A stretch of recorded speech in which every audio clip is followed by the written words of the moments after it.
abandoned them. A warrant was even put out for my arrest.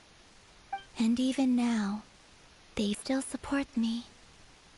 Which means I was wrong about them all along.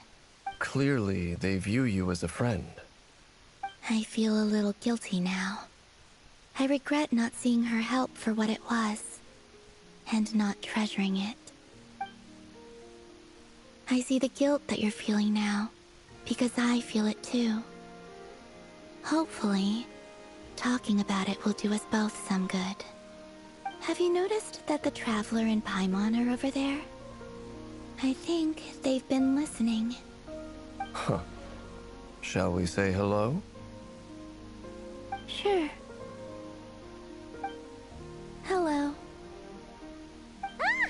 It caught us!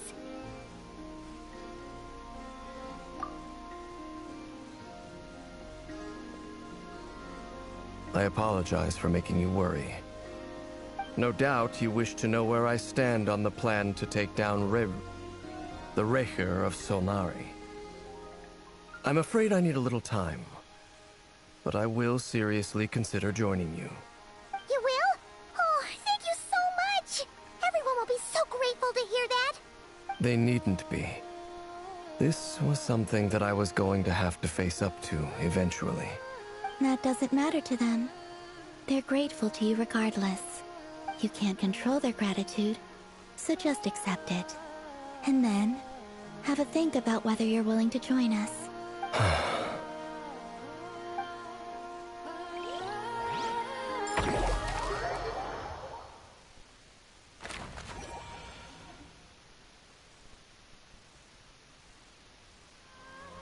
It's nearly showtime!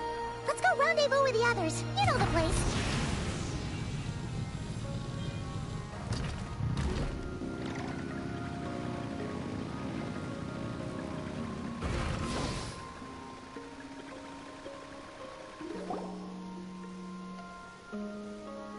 Ah, you're earlier than I expected.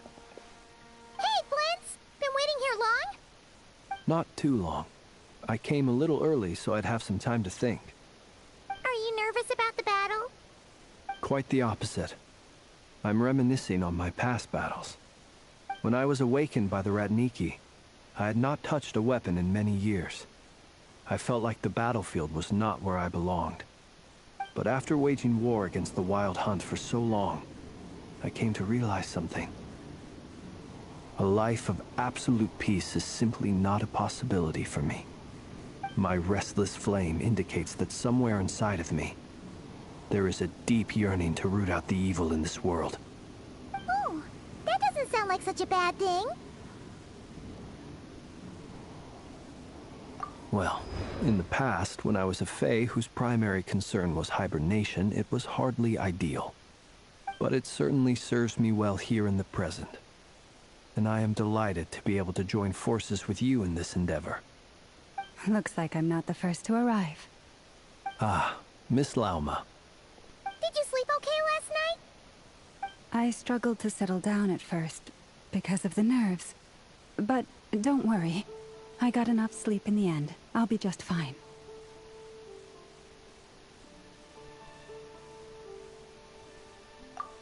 Please, I'm just doing my part.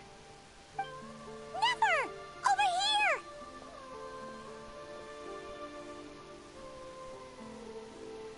Aino asked me to relay a message. She said Anefa will be on high alert and keep a close watch over all secondary districts where defense is required, providing support as necessary. Meanwhile, Aino herself will provide range support to us directly, using her latest invention. Excellent. My thanks to all involved. The chess set's looking a little unstable. It won't hold him much longer. We should be prepared to engage at a moment's notice. No sense sitting around waiting. Let's make the first move while we still have the option. I agree. Paimon, find a safe hiding place. Got it! Be careful, Traveler! I will.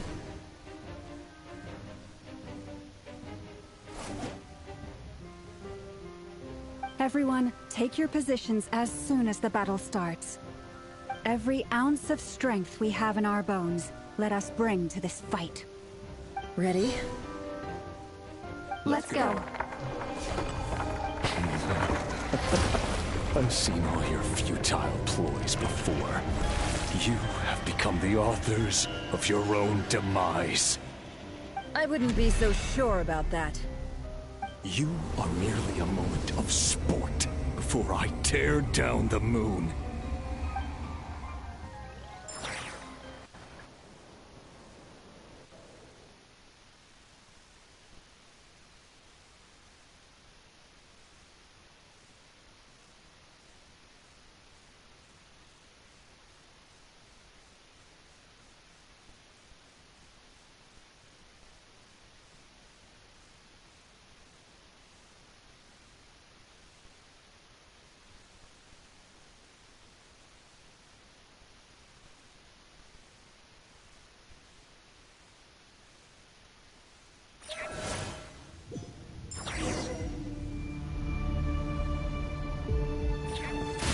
Be silent.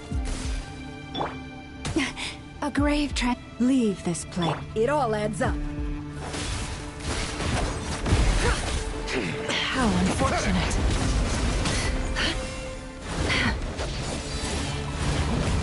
Shameless. Let me help you guys. It's this!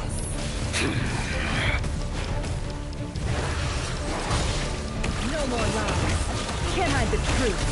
Close your... Steady now. The moonlight betrays you. Receive my blessing. It all adds up.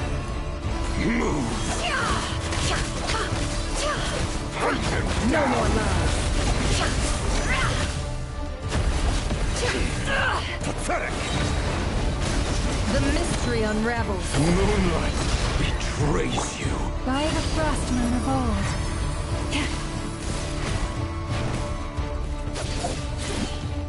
Hunt him down!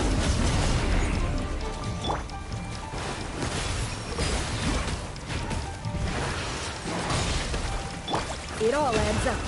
No more lies.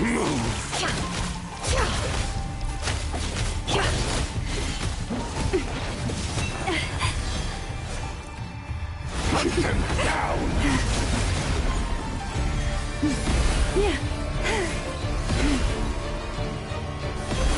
It's all futile. Have I brought this on myself? Branch into song. For the everlasting forest. Be silent.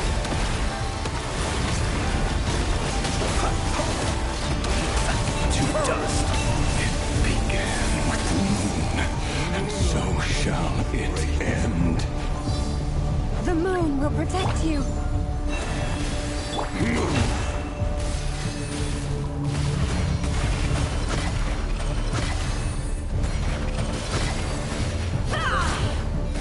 The moonlight. Move. Forest, protect us. The moonlight betrays you.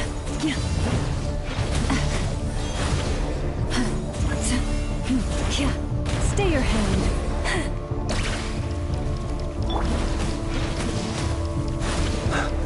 Observe.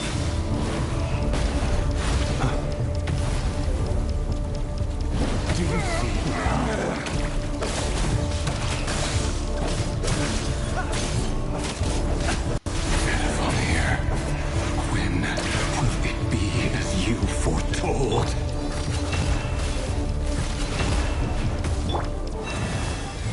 Move!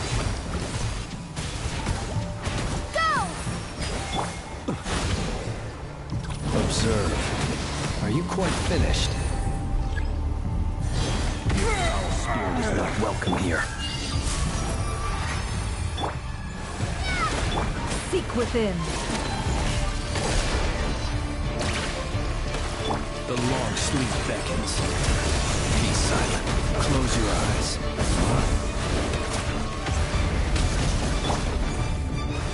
Hunt them down! Pathetic!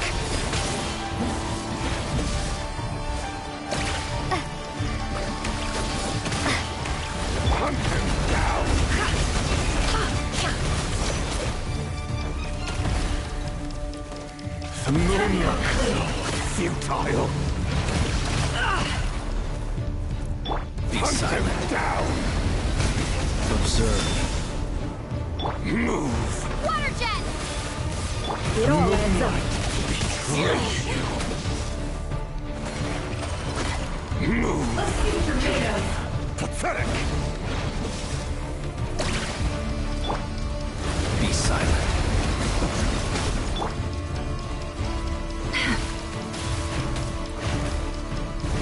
No more. Leave this place for the everlasting forest.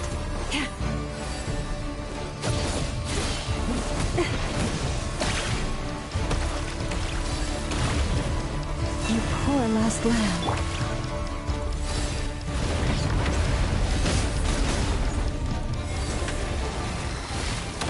It's all futile. Observe.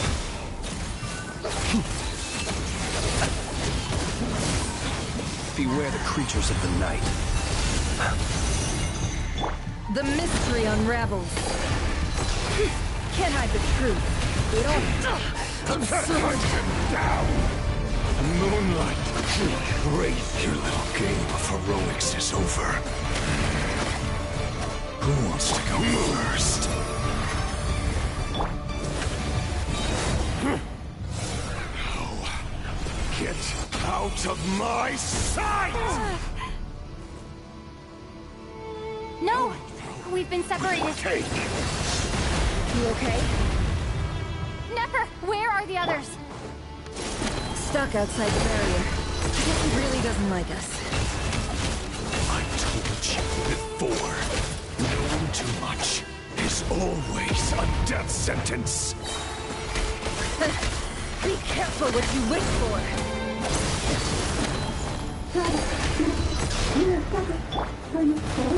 Lauma! Can you hear me? Silence.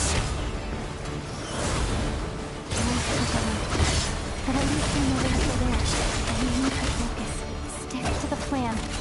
Remember my most important task. Stalling him. If I can stall him for long enough, the moment will come.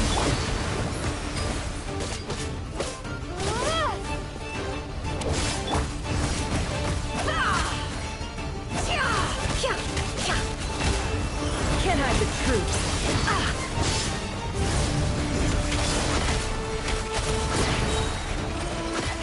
Seek within.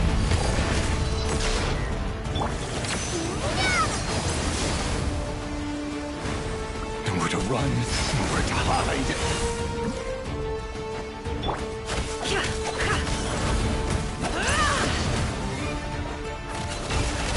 It all adds up. It all falls into place. The deception ends here.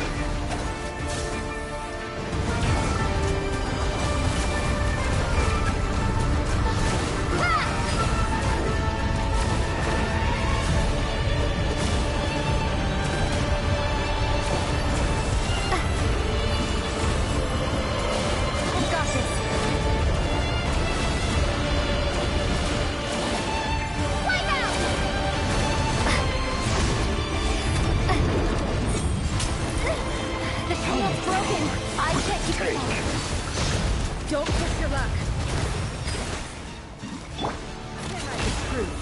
No more lies. It all falls into place. It all adds up.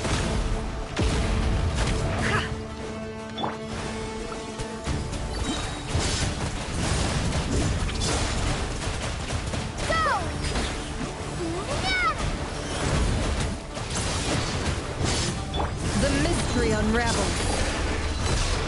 No more lies. Can't hide the truth. It all falls into place. No more lies. Time to come clean. The deception ends here. Go! Yes! Wipe out! It all falls into place. Can't hide the truth.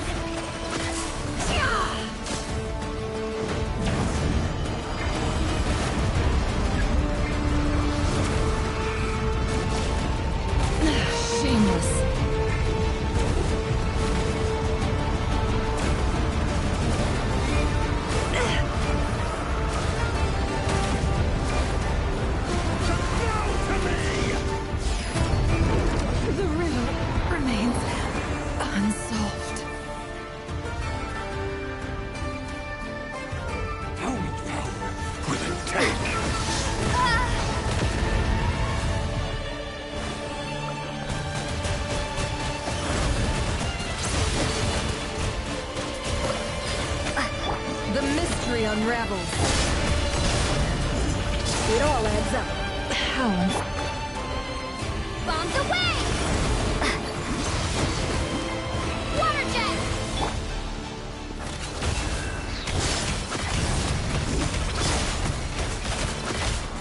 Can't hide the truth.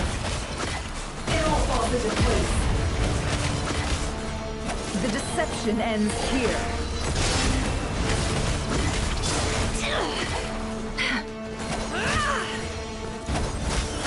No more lies. Time to come clean. The mystery unravels. Yeah! Water jet! It all falls into place.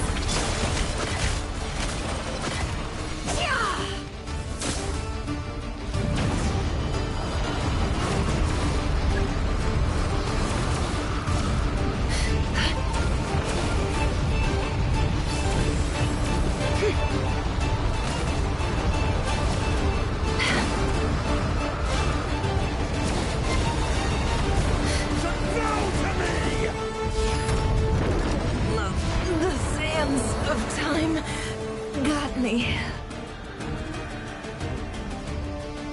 How much power will it take? Wipe out! Can't hide the truth. Seek within.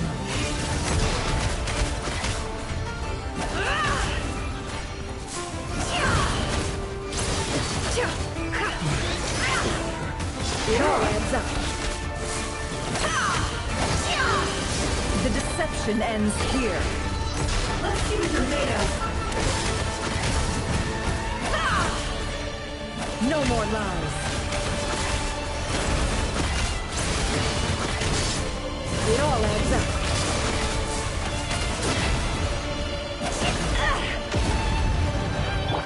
Go! Bombs away! Can't hide the truth.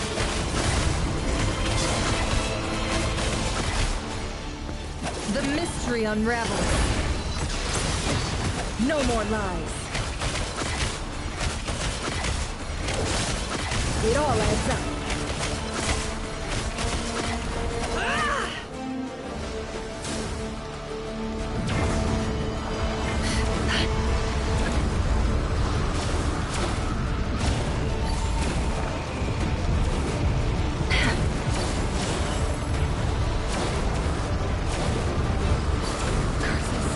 There's no other way.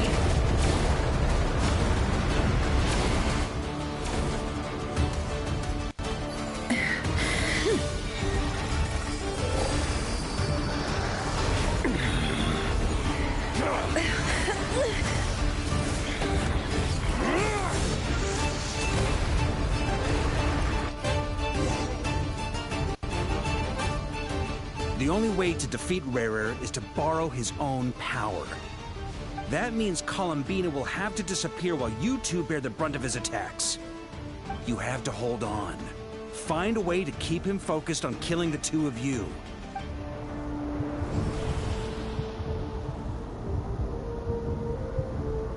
Never! Your eyes are bleeding. Soon you will be powerless to resist. And then, I will reduce you to dust. But that dust will plague your memories. Come on. Keep holding on. Any other tricks up your sleeve? Let's see them. As entertaining as they are, you've backed yourself into a corner. You don't fool me. I see your fear clear as day. I have to stoke his rage. Make him unleash everything. You fear what you could never defeat. You fear the thought of never being able to save your beloved. You cannot win the fight against fate, Rarir. Is that what you think? Well, now it's your turn to feel afraid!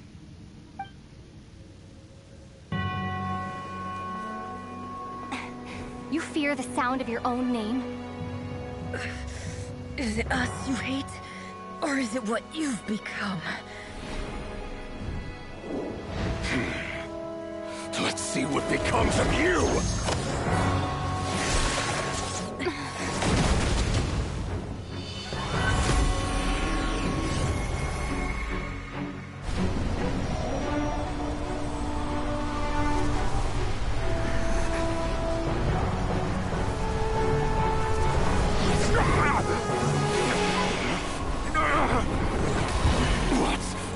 happening. That power. I've seen it before.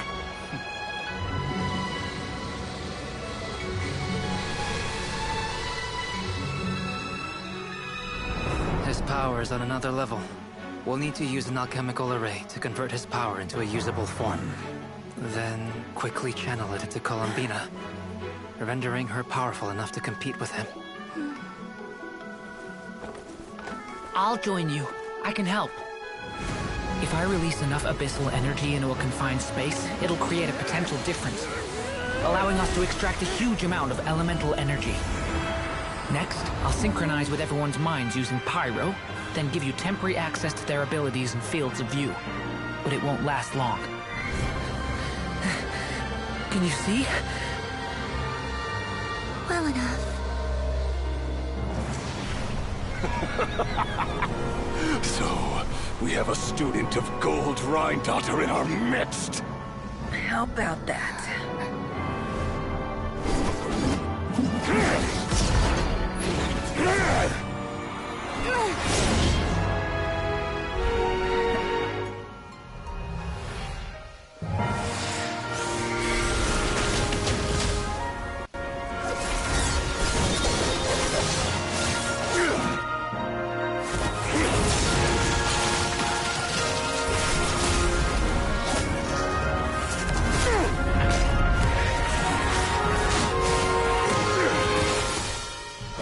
You use my own power against me? Just like how you stole Kuvaki. Look familiar?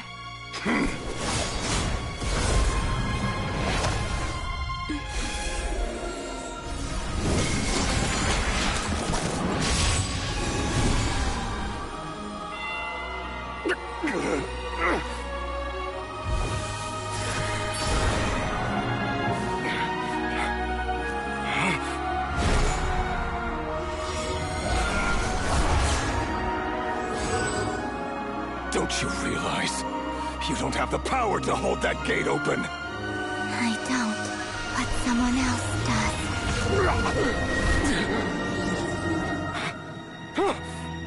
Goodbye, Rerir.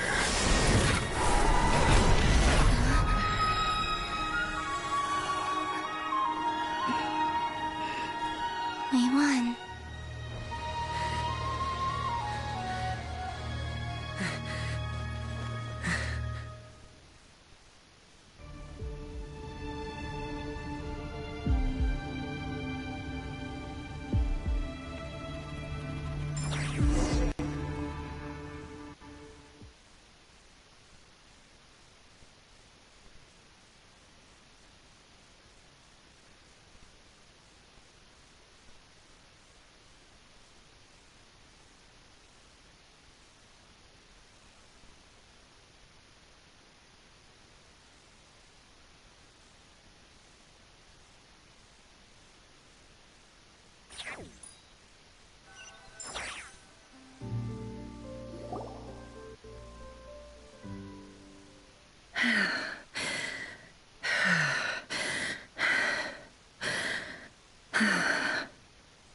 Nefer, how are your eyes?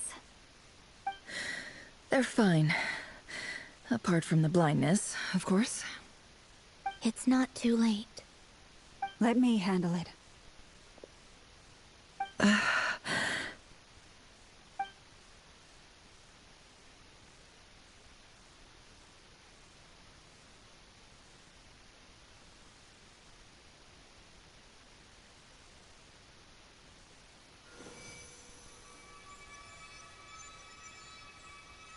Miss Nefer, it's not like you to lose your composure.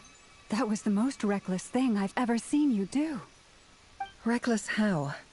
The situation was critical. Our lives were at stake. We had to do something. Even so. Okay. I guess you're right. Under the circumstances, it was a wise decision. You traded your eyes for an incredible victory. In business terms, I suppose that's a huge return on investment. I'd be hard-pressed to argue otherwise. Still, I don't like this outcome. and I don't want you to lose your sight for good. People suffer when they make sacrifices they shouldn't have to make. Whether that means faith, strength, or in this case, your ability to even see. I had hoped you could win without sacrificing so much as a single hair on your head. Thank you. Really. All done. Don't try and open your eyes just yet. We'll see how you're doing in a couple of days.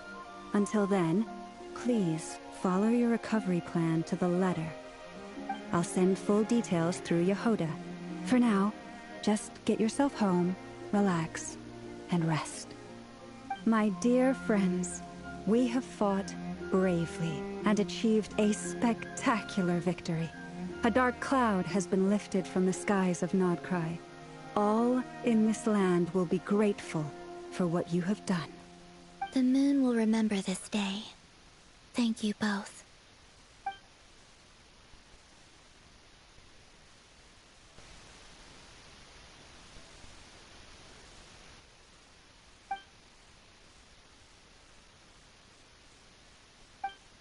There's something I want to let you know. What is it? When Durin connected everyone's minds so I could access their powers, I also felt everything they felt. And since Nefer's eyes were injured, my eyes are hurting now too.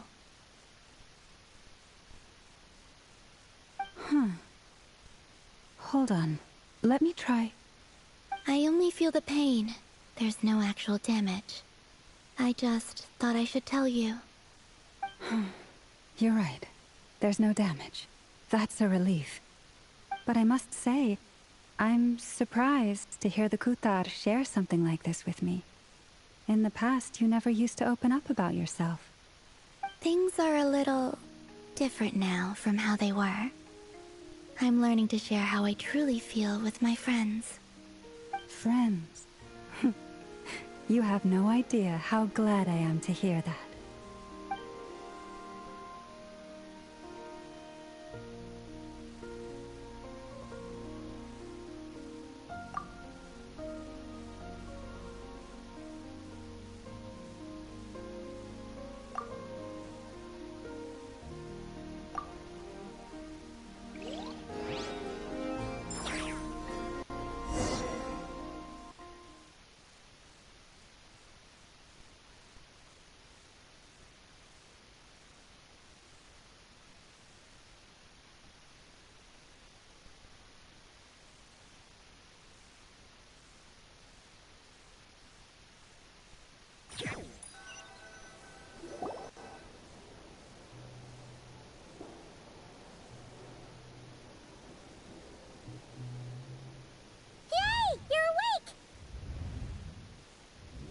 How are you feeling?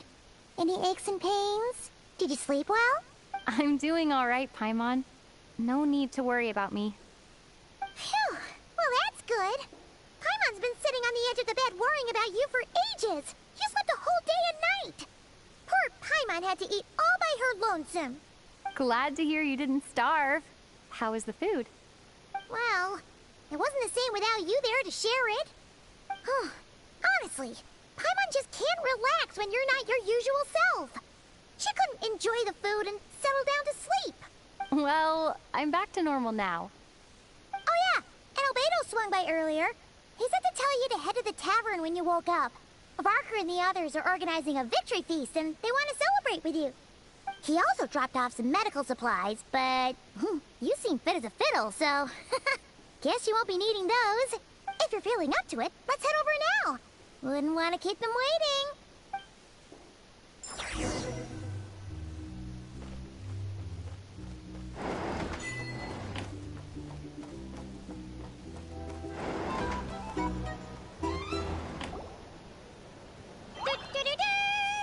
We're here! Oh, Traveler and Paimon! Perfect timing!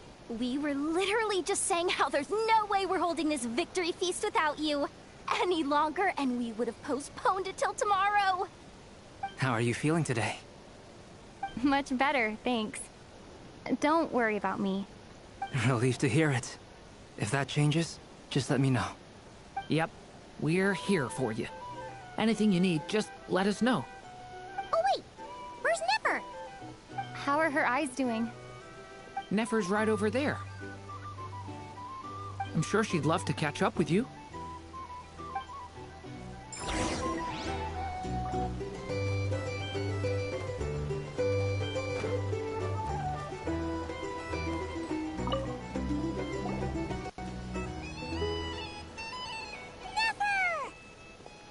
Traveler, Paimon, are you recovering well? Turns out that moon chanter has some real talent after all. My eyes were mostly recovered after just a couple days rest. I can actually open them again now. Yeah, but you gotta be careful. Lauma says not to strain your eyes while they're still healing. Yes, thank you. I'm well aware. Yehoda, could I borrow you for a moment?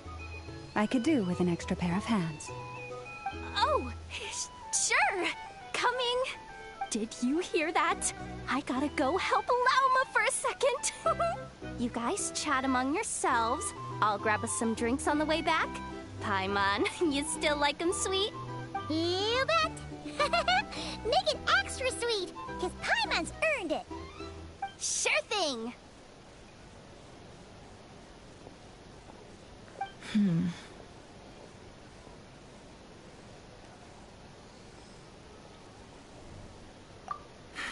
The Raker of Solnari. Kind of a snake, don't you think?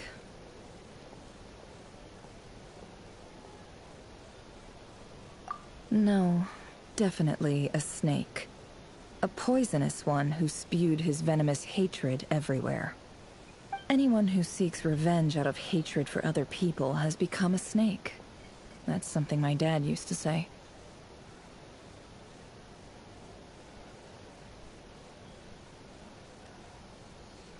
Perhaps. I'm sure it sounds like a very wise and open-hearted perspective to your ears. But me? I think hatred is a perfectly justifiable emotion. What else is left when everything you depended on in life gets stripped away? Something's gotta fuel that drive to keep on living. If you're worried about me, you can nip that in the bud. I'm not someone who gets stuck in the past. It's just... I suddenly feel like I was wrong to call my father a liar. He was just a fool. That's why the Academia turned their back on him, and why the other tribes ganged up on him. Oh, Father. How much better things could have been if you were a skilled liar. Look at the Ibis King. Thoth is a fiendishly cunning liar. And yet, strangely, he feels more like a father to me than my real dad ever was. He's never brought it up, but I'd bet he feels the same way. Why else would he give me the power to perceive the truth, while at the same time training me in the art of deception?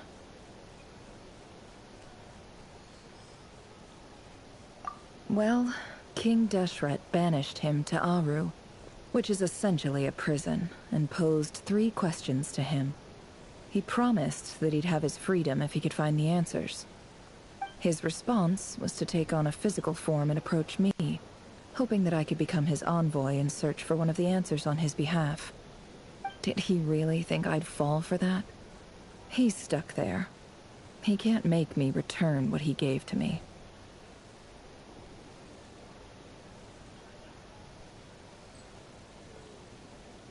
So that's enough for you to decide he's nice, is it? He's a prisoner, and he was scared. So he decided to perform some good deeds to win people's approval. He lives in fear because he's a deceiver. How is Rerir any different? You can't work as a spy your whole life and expect a happy ending. It's preposterous. Yet I can't say I don't understand it. Liars live in the darkness of their own making. But it's still human nature to want to go on living. They say that a liar's soul is the most worthless thing in the world. What do you think?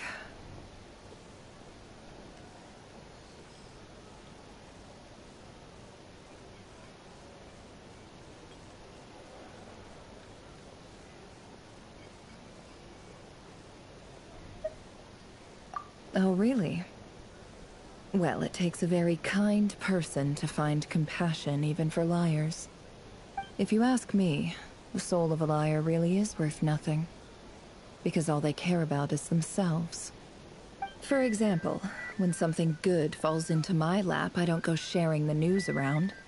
Stops other people trying to steal it from me.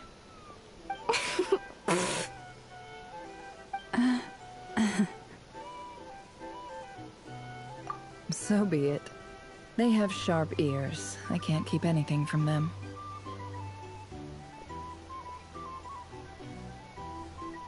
Oh, is that what it looks like?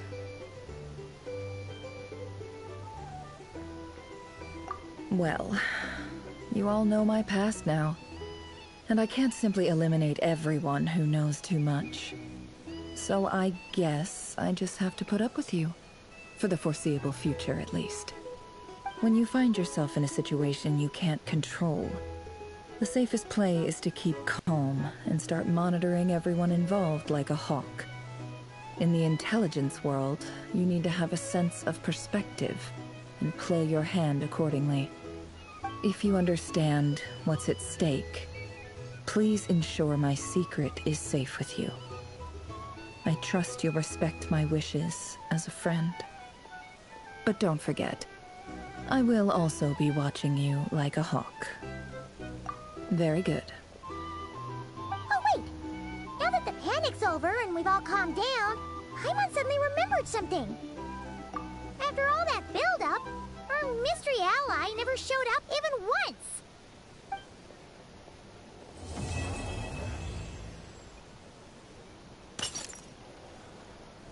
Huh?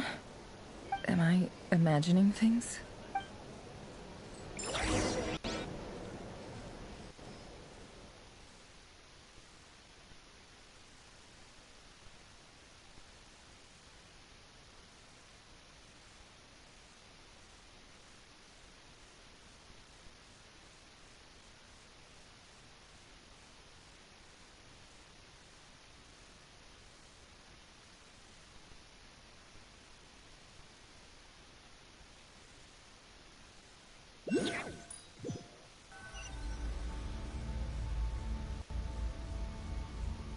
So, that close colleague who stayed behind with you? What's he been up to recently? Don't know, don't care. I get more normal human interaction from hanging out with Bosco 2 than him. Although, now you mention it, he hasn't bothered me in a while. I wonder if... If he's disappeared without a trace, it's the biggest gift he ever gave to the world. But I somehow doubt that's what's going on. He won't lie low forever. So we'd better stay on guard.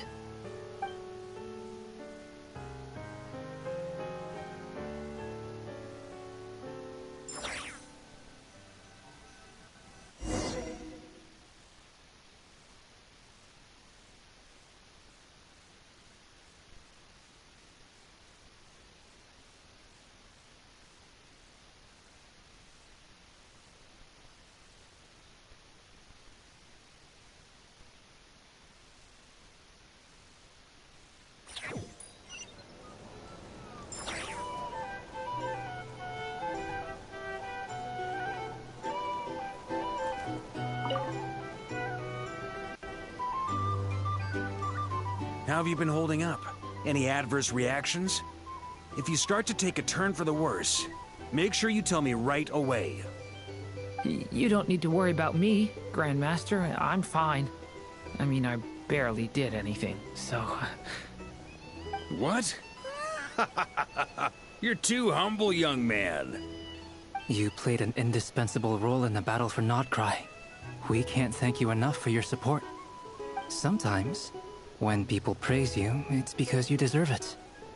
The best thing is to accept it calmly and with grace. It's important to learn how to respond to words of admiration. Let's do a quick demonstration. Albedo, that was an incredible feat of alchemy. The pressure was on, but you worked flawlessly at lightning speed to get the job done. Thank you. I can't take all the credit, though. Durin played a big part in forming the alchemical array. See? Did you catch that? A masterclass in how to take a compliment.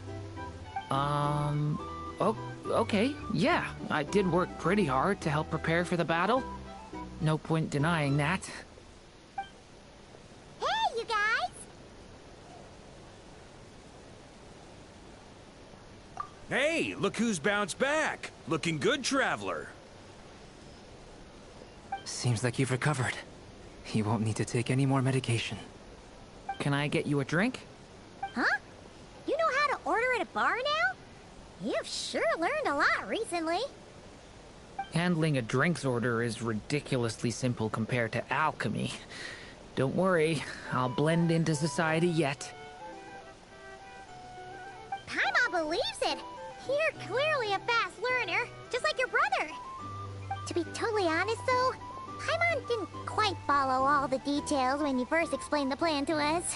Don't worry, that's completely understandable. Unless you're a student of alchemy, it's hard to grasp the principle and how the process works. To put it in the simplest terms, we saw how our enemy stole the power of Kuvaki. And that gave us the idea of stealing his power to turn it against him. When facing an enemy you have no hope of defeating, it's best not to engage them in battle. So, instead of looking for a way to overpower him, we decided to help Columbina get strong enough to at least stand up to him in a fight. For this to work, we had to analyze his modes of attack, confirm who his main target was, and make sure that he wouldn't go beyond the range of the alchemical array. For added security, we prepared a total of 4 arrays. But to mitigate the impact of the battle, we identified one location in particular as the ideal spot, which is where the confrontation took place. The alchemical array absorbed his abyssal power. Then Durin processed it to render it usable by Columbina. That power enabled her to do what would otherwise have been nigh on impossible. What surprised me was that Dainsleif actually agreed to join us. Given his history with Rerir, he had every right to sit this one out. But we're extremely grateful for the decision he made. It must have been a painful choice to make. But I'm sure that making a decision was far better for him than staying in limbo. Absolutely. He was torn between 2 paths, but in the end, he made his choice and stuck to it resolutely. He doesn't strike me as the sort of person who'd stay trapped in limbo for long. Anyway, however you cut it, everyone gave a stellar performance. And now, it's time to kick back and celebrate.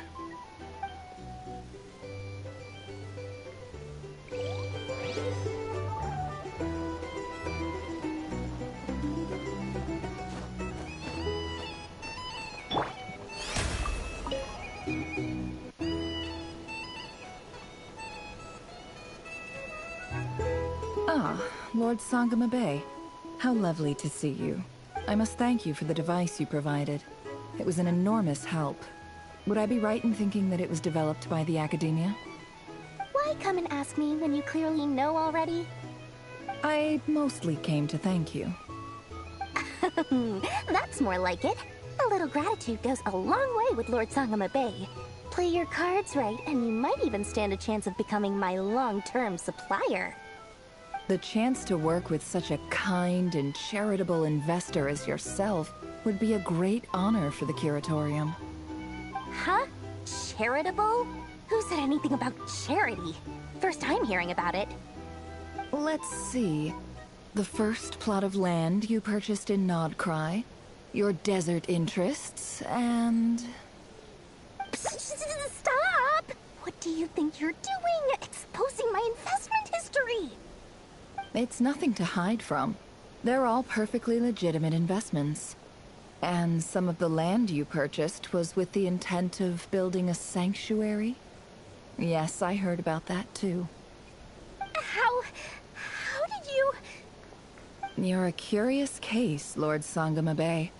You don't like people finding out about your good deeds, do you? But I'm afraid no matter how hard you try to keep things under wraps, where there's a will, there's a way. You did it for Sumeru, didn't you? It was empty land that was gonna go to waste otherwise. I figured if I built something there, it might at least get some use in an emergency. Disasters are capricious things. They strike without any warning. I've lost family to a disaster before, and I don't want to lose any friends or business partners if I can help it. My elder sister used to dream of finding a sanctuary. Somewhere with plenty of food, water, and medicine. Where everyone could live happy lives. It was something I looked into, but after discussing things with the Dendro Archon, I decided on a more effective strategy. The tech people handled the tech, and Moneybags provided the Mora. It just made the most sense. It's a pity that so few people know the truth about you. Everyone says that you view everything in terms of Mora, and all you care about is growing your own wealth. So, what's the problem with that? Everyone wants to be rich. It's human nature. So yes, I love Mora, and it's nothing to be ashamed of. But surely you have dreams of your own beyond just making Mora. You don't get it, do you? My dream is to invest in other people's dreams. And, you know, make a nice little slice for myself along the way. Just thinking about it makes me happy. That sweet, sweet sound of Mora. Thank you. For the device? And the pendant.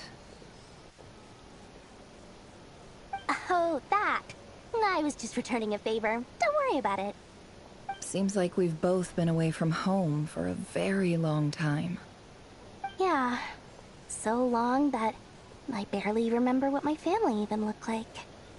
That would be your mother, father, and sister? Yeah, though it's been years since my sister passed away. It's not like I want to forget them, obviously, but memory can be even more ruthless than the most calculating business person. Beyond a certain point, if something isn't helping you, it just gets rid of it. My sister can't help me now. Slowly but surely, her face is fading from my mind's eye. It's become a vague impression. Not everything will fade. When loved ones pass away, the beautiful memories are the ones that last the longest. Yeah, that's true. If you ask me, that's the one silver lining in all of it. Well, that, plus, I'm sure that life is much better now than it was back then. Oh, absolutely. I have tons of Mora, a big beautiful house, business is booming, and I'm as happy as can be. You've got a lot going for you too. Boss of the Curatorium of Secrets? I'm sure there's plenty of Mora to be made in that line of work. I appreciate the vote of confidence.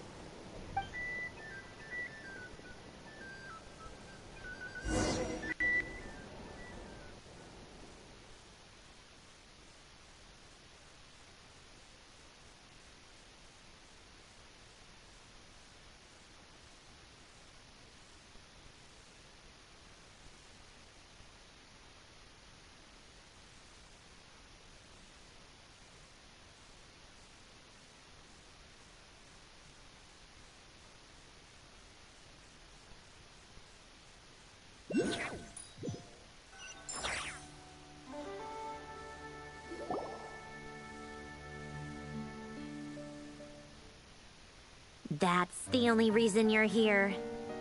Yes. I've thought a lot about it. And I've realized that you, me, and Arlecchino should be friends. I think this is very important. So I felt I had to come and tell you. Well, this is a new one. I'm so moved. I can't even hold my teacup. If that's all, you can leave now. Do you not want to be friends with me? Or is it that you prefer being co-workers? What is this, Columbina? Are you deliberately testing my patience threshold? Right now, my politeness module is active. But if you say another word, I swear I'll shut it down. If your politeness module was active, wouldn't you say the word please at some point? Polonia, please see Lady Columbina to the door. Will you still invite me to your next tea party? What?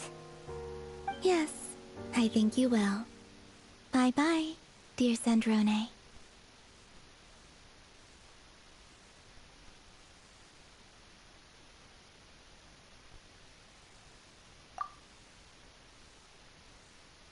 Last time, the Wild Hunt escorted you out. Would you rather I handled it myself this time? We just wanted to, see how you were doing now that it's all over. Why? Out of concern for my safety? I hope you didn't seriously think that the Rayhir of Solnari would be able to lay so much as a finger upon me, given how prepared I was. Mostly because you kind of helped us out, so we just wanted to check you were okay. Looks like all your robots are fixed, huh?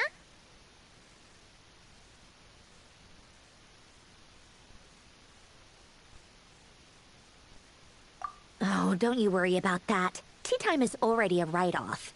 The visitor before you managed to kill my appetite. If you're in the mood for tea, go ahead and help yourself. Otherwise, it's going to waste. My coasters are still missing in action, though.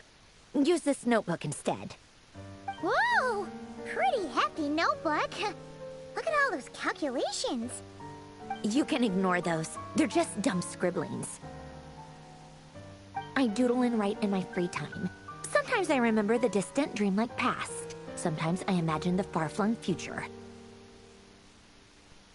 And other times, I grit my teeth and note down all the crazy nonsense going on in the present. Some people do the crosswords in the newspaper. This is my equivalent of that. Trying to predict the future is like daydreaming, and writing about the present just makes me furious. The past is my favorite. If nothing else, it's already set in stone, so I don't have to rack my brains trying to figure it all out. Huh. Although, having said that, the only vaguely interesting memory in my past is probably that guy they call Lord Artificer. Who else? Pretty much all the mecha in Fontaine are his personal handiwork. Wait, are you saying you know him? Like, personally? As a friend? I mean, I guess we were friendly enough.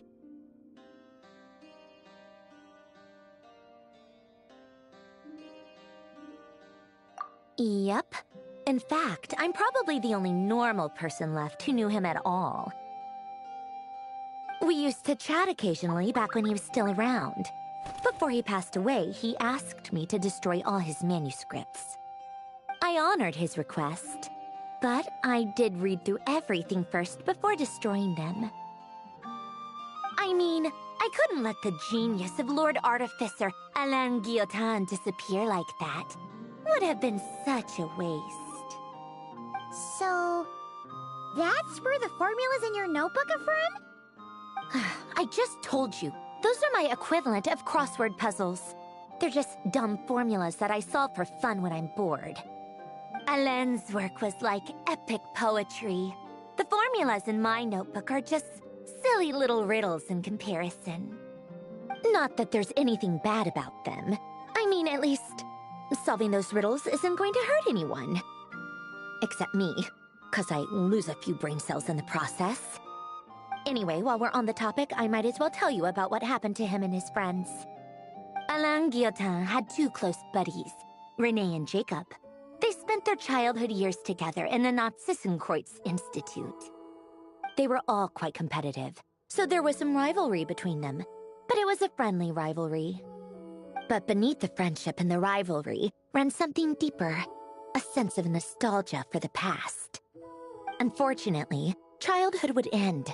The prophecy would come true, the apocalypse would arrive, and the future would never be. A mad dream that would normally only capture the minds of lunatics began to take root in their hearts. A dream of saving the world. And if Renee and Alain had been people of lesser wits, that dream would probably have ended up as something for them to joke about in their older years. But alas, they were some of the sharpest minds around. They nurtured that dream with the full power of their intellect, and it grew into something that ate away at their souls. The first of them to fall under its spell was Renee. Against Alain's wishes, he persisted in experimenting on a mutual friend of theirs to try and save their life. Alain did not approve and parted ways with Renee. It's complicated. Alain wanted to believe that Renee only did what he did for the sake of their friendship. But when he told me about what happened, I could tell he still had some suspicions about Renee's motives. Perhaps the seed that would grow into a nightmare had already sprouted in Renee's mind. Even then. The next time they met, Renee's soul had been completely engulfed by the dream of salvation. His futile attempt to change the tide of fate only resulted in a wave that swallowed up the world, even before the apocalypse came. And although that wave died down eventually, I hear that it just recently came back with a vengeance. As I understand, Renee wanted to live out his dream of salvation once more. But I'm told that the attempted resurgence finally died out for good. At long last, Renee awoke from his deluded dream. Though of course by then it was far too late. What do you think of Renee? Do you admire his transcendent genius? His view that any price was worth paying to achieve the lofty goal of saving the world? Or do you despise him? Havoc on the lives of everyone around him as he pursued his delusional dream. Same difference, really. Just a matter of perspective.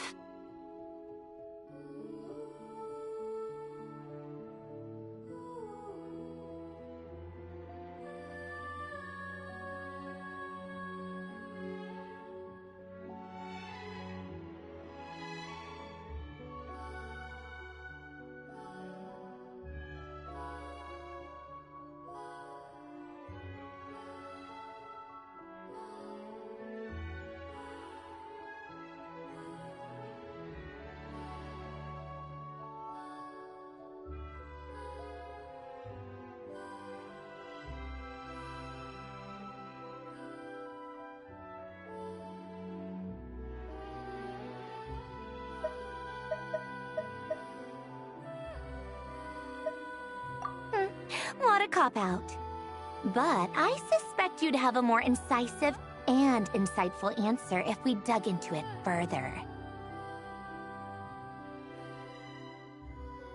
I don't like fanatics who give up their whole lives for their ideology.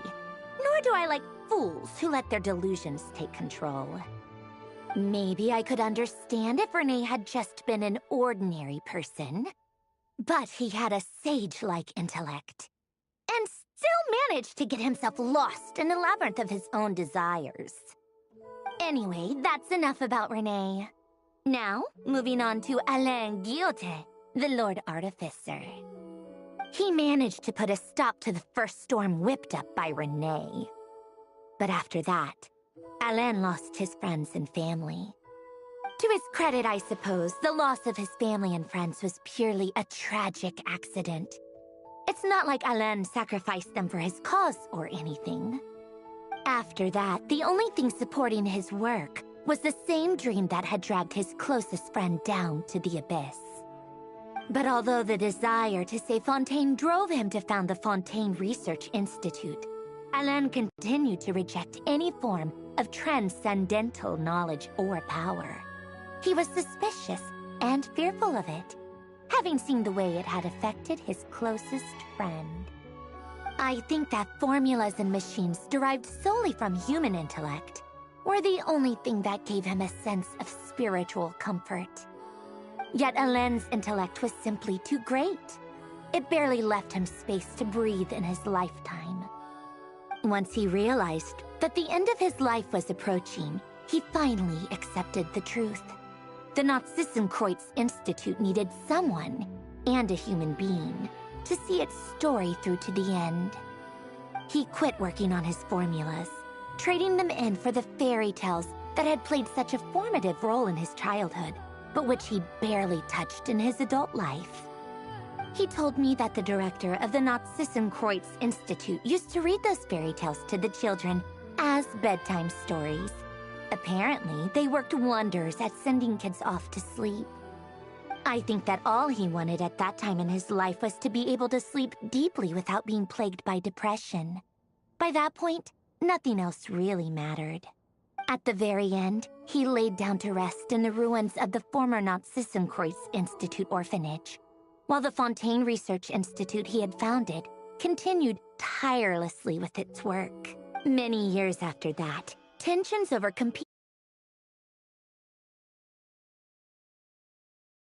Fontaine Research Institute. But the actions of those fools had nothing at all to do with Alain. And that is the story of two people from the Nazissenkreuz Institute who both wanted to save the world. One went all in on his fantasy of salvation without ever looking back, and ended up calmly sinking to the bottom of the deepest sea. The other sought desperately to burn bright in his life, even though he wasn't sure where he was going. I do sometimes wonder, why is it that people like them have such grand hopes of saving the world? Even the grandest tree starts as a tiny seed. So perhaps, for each of them, their mission to save the world began with a very simple desire: to save themselves. They were young children with friends and family who mattered to them, desires to explore the meaning of life, ambitions to have a successful career. They didn't want to see all of that taken away in one fell swoop. Or maybe they just wanted to find something to anchor themselves within the chaos, to stop them getting quietly swept away by the storms of life. But instead, the search for their own salvation took them down the rocky road laid out by fate. Do you think the desire to save oneself is enough of a justification to try and save the world? The way you said that sounded just like Alain. I asked him the same question back when he was in his prime, putting all of his energy into his work. He gave the exact same answer as you did. No elaboration, just a quick short answer before getting right back to his work. He was always that way. All right, tea time's over. I owe Arlecchino a favor for telling me these stories. I'll have to bring a whole sack of gifts the next time I visit the House of the Hearth. I'm gonna go tinker with Polonia now.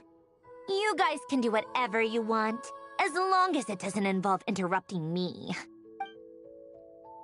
Polonia, exit hibernation mode. Begin diagnostics.